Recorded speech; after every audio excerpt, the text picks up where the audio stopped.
Welcome back to Succeessify. In this video, I'm gonna show you how to install a Shopify theme without getting errors step by step. So let's get started.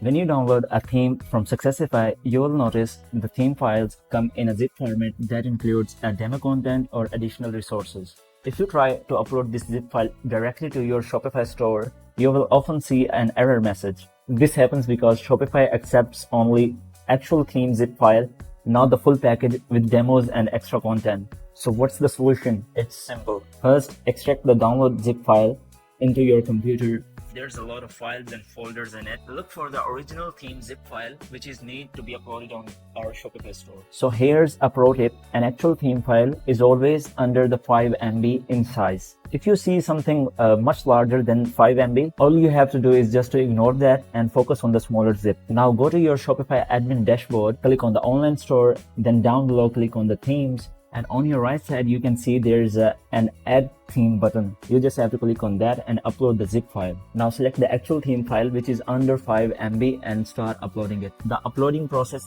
might take few seconds depending upon your internet speed. And that's it. Once the upload is complete, your theme will be appear in your theme library, which is ready to be published. And now, as you can see, it installed perfectly without getting any errors. If you found this video helpful, don't forget to subscribe, like, and share it with your friends for more Shopify tips and tutorials. Thanks for watching and see you in the next one.